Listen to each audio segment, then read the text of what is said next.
আসসালামু আলাইকুম, সবাই কেমন আছেন? আশা করি ভালো আছেন। আজকে আপনাদের মাঝে একটি গুরুত্বপূর্ণ বিষয় নিয়ে এসেছি। তো আজকে আপনারা ভিডিওটি স্কিপ না করে সম্পূর্ণ দেখবেন। তো শুরু করছি আমার বিষয়টি। আপনারা জানেন যে আমার এলাকায় তরুণ ছাত্রদেরকে নিয়ে গঠিত একটি ইসলামী সংগঠন। আমরা যখন গত কুরবানি ঈদে বাড়িতে যাই তো সবার সাথে সাক্ষাৎ হয়, দেখা হয়, আলহামদুলিল্লাহ। তোর মধ্যে আমরা একটি পরামর্শ করেছিলাম, একটি সিদ্ধান্ত নিয়েছিলাম। সেই সিদ্ধান্তটি ছিল যে মুহররম মাসের যে আশুরা কেন্দ্রিক আলোচনা, সেই আলোচনা এবং ফজিলত এইসব বিষয়ে একটি বই বের হবে। আমাদের আল ইসলাম ইসলামী সংগঠনের পক্ষ থেকে এই বইটি বের হবে, আর এটি সবার মাঝে পৌঁছিয়ে দেব। আপনারাও পাবেন, সবাই পাবে।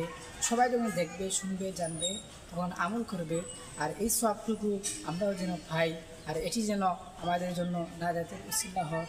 তো গতকালকে আমরা এই বইটি বের করেছি, তো প্রচার চলছে।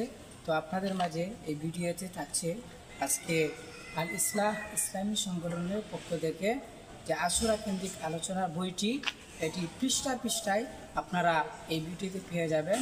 সবাই পড়বেন এবং ভুল ত্রুটি হলে আপনারা ক্ষমার দৃষ্টিতে দেখবেন এবং আমাদের জন্য দোয়া করবেন। আল ইসলাম ইসলামী সংগঠনের দ্বারা ভবিষ্যতে আরও যেন ভালো ভালো কিছু হয়, আপনারা সাথে থাকবেন এবং দোয়া করবেন। আল্লাহ যেন কবুল করেন, আমাদের জন্য দোয়া করবেন। সবার জন্য দোয়া হইল। ভালো থাকুন, সুস্থ থাকুন। له ما في السماوات وما في الأرض من ذا الذي يشفع عنده